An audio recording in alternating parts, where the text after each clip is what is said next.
Welcome to the CX Matters podcast. My name is Justin Tippett, CEO of AXPA, and in this episode we're going to be talking about service blueprints. Now, when it comes to service blueprints, I'm going, I don't know what the hell they are. I need to speak to some expert, and I go straight to our advisory boards, and in particular, Rod Netterfield. Welcome, Rod.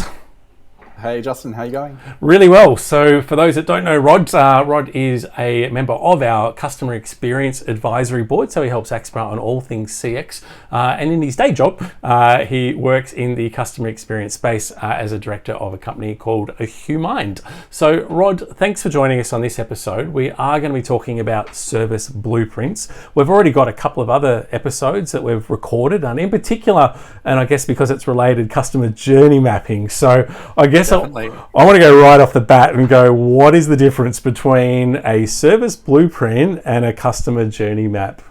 Definitely, and I think it's probably one of those ones where people use the terms interchangeably. So I guess if you go to that previous conversation we've had, Justin, we talked about a journey map being that visual summary of what the customer goes through from their perspective. Yep.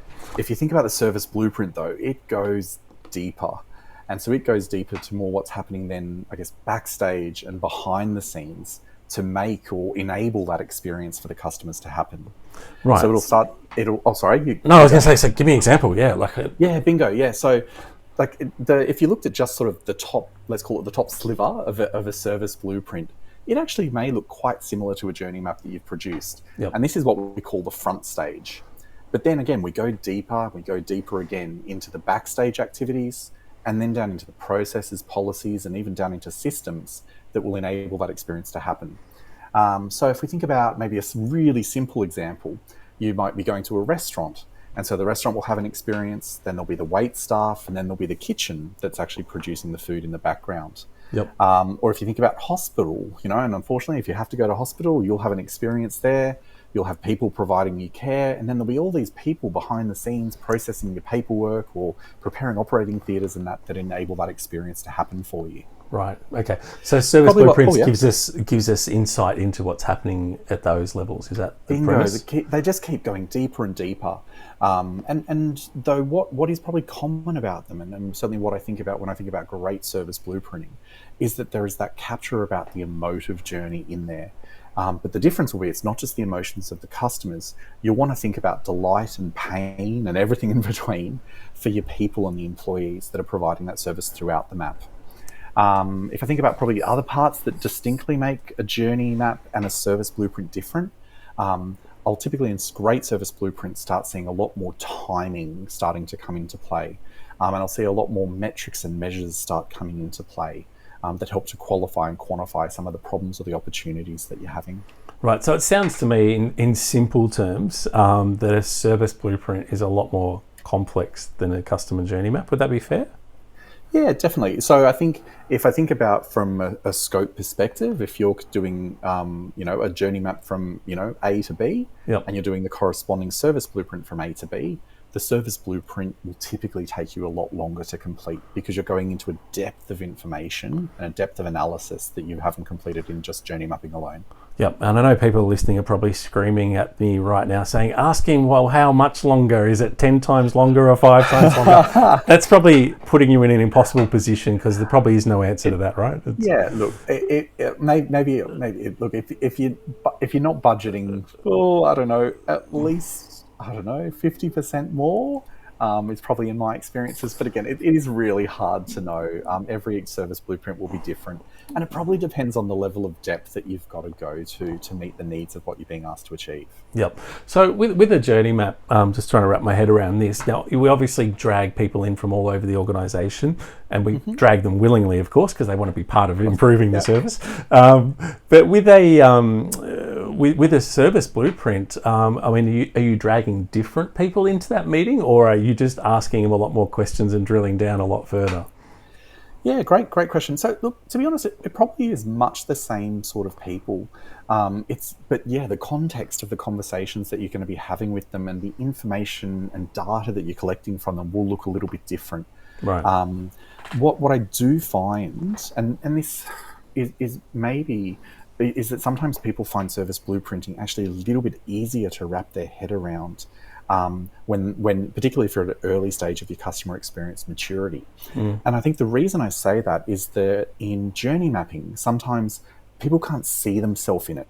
But when you have a service blueprint that's starting to go into process and policies and systems, people can actually much more easily or readily orient themselves to where in the journey they sit. Right, so they would sort of identify, go, oh, that's my job to stamp approved on that piece of paper and give it to the next person, right? Yeah. So, okay. They can see themselves in what's being created. Yep. So sometimes it is that little bit easier, I find, particularly if an organisation is in an early stage of its customer experience maturity. Yep. So I guess it begs the question then, when it comes to sort of going, wow, we need to wrap our head around what's going on with our customers, and most people would gravitate to journey mapping just because I think it's more well known.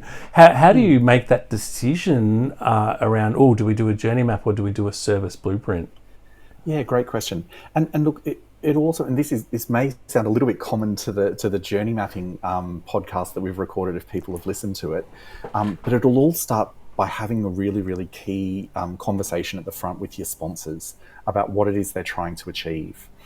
And so if the outcomes they're trying to drive are customer in nature, and only customer in nature, that may lend itself more towards a journey map. Yep. But you'll get subtle cues from your sponsors when they're articulating what are the problems or the rationale or the opportunities they're trying to explore as part of the process. If they start talking about processes or they start talking about employee experience or waste or any of these types of terms which start indicating they're speaking more in a process place, that actually a service blueprint may be more appropriate. Because what you're actually trying to do there is not just solve a customer problem or look to explore a customer opportunity, but you actually need to change the organization to do that too. Yeah, I understand. So with the journey mapping podcast that we recorded, we spoke about potentially different states that a journey map can be done in. So current state or future is a nice simple way. Is blueprinting more current state because you're actually dealing with real processes and real KPIs, etc., or does it still lend itself to future state where it's a desired process and desired KPIs? Yeah, definitely. And so look, I create both current and future state. Okay. Again, I don't want to. It's not going to be a one size fits all, but more often than not, in my experiences, a service blueprinting project will go through a current state and then a future state, because you want to get an articulation of, well, what is it that we are doing today? But then you do want to at some point pivot it to go, well, what might be? So what is this ideal future state? Or what is this North Star? I guess I want to hear it referred to, where we want to take this experience and this product and this service. And sometimes as well, you may be creating something that doesn't exist today. And in that case, yes, you'll be going straight to a future state type of blueprint. Yeah. In your experience in dealing with businesses, that have gone through doing service blueprinting, what primarily seems to be the driver for them? Is it sort of to we always want to think it's about making the customer experience better, but is it really a cost? We want to be more efficient, we want to reduce costs, or is it genuinely it's around customer experience? What are you sort of seeing in your day-to-day jobs? Yeah, and look, it'll really depend on where the let's call it the initiating sponsor is coming from, and whether that be that you're an internal customer experience team or you're in a consulting space. You'll often get cues from who it is that's actually reaching out for the contact to start your service blueprinting project. I think what is lovely, and before I spoke about you've got a customer, but you also start getting the sort of the employee lens as well, and you start capturing pain and delight throughout your blueprint.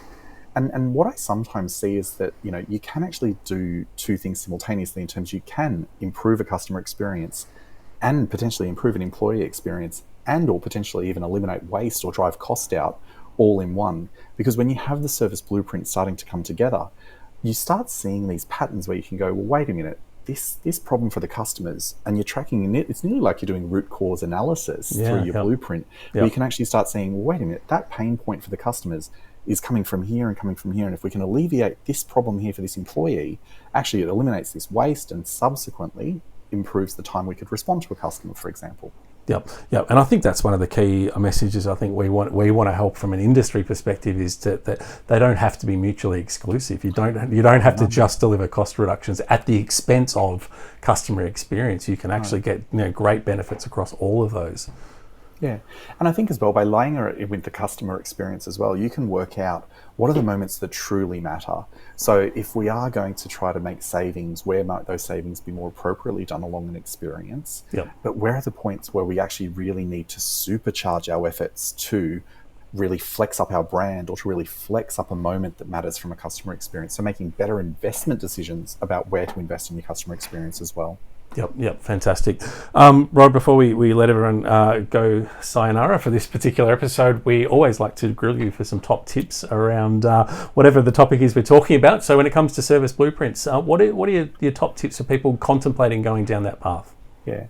So top tip number one is probably that they're all exactly the same as the journey mapping conversation that we've had previously, Justin. So go and listen to the journey mapping podcast because it's got all of the great top tips. Nice. Good cross-selling, Rod. Great cross-selling. Oh, fantastic. Oh, you're welcome. But look, probably for service blueprints in particular, when you're doing this, these things do take time, and it's not like you can tell the whole of the organization to stop whilst you complete a service blueprinting project. So you really need to think carefully about how you will manage and monitor and manage, is probably the better way to say it, the changes whilst you were doing the work, but also how are you going to actually make this, I guess, living in some description when your project is finished. Because the service blueprint is only as useful as its ability to be relevant and accurate. And so you're going to have to think about how you're going to maintain it. Yeah, and yes, that's important for journey mapping, but it's even more important for service blueprinting. Yeah, because as you said, it's dynamic. Things change all the time. You might a business unit might optimize a process. They might change KPIs for employees, and if you haven't captured that, then as you said, it's kind of useless already, isn't it? So. Yeah, and look, some of the magic happens here where you've got two silos in an organization that you smash together into a workshop, and off the back of that workshop they go and optimize something, and that level of organic change, you don't want to stifle that. That's right, it's great, but it's not great for your service blueprint, right? So it hurts your blueprint, it blows out your timeframes, but at the end of the day, it's not about producing a really pretty service blueprint. We're trying to drive customer-centered change here. And if we're doing that, and that's the outcome, then how do we just, again, monitor for that and then manage that through to our efforts? Yeah, great tip. Any other tips you want to leave our listeners with, Rod? Put you on the spot. Look, putting me on the spot again. No, look, if there is anything that I can do that helps you make this more relevant to your organization, please reach out. My contact details are on the ACXPA website. And obviously lots of great resources there that you can download and leverage as well. Absolutely. So we do have an article on service blueprinting. We've also got articles and templates and resources, etc., on journey mapping, as well as some courses if you want to sort of wrap your head around journey mapping or even CX more broadly, even if you want to apply to become a certified customer experience professional, such as Rod. We have an introduction course for that as well. So thank you everyone for listening. Now, if you want to stay across all the podcasts on the CX Matters podcast, all you need to do is hit subscribe on your favorite platform. And for now, thank you, Rod, and we look forward to talking to you again in the future.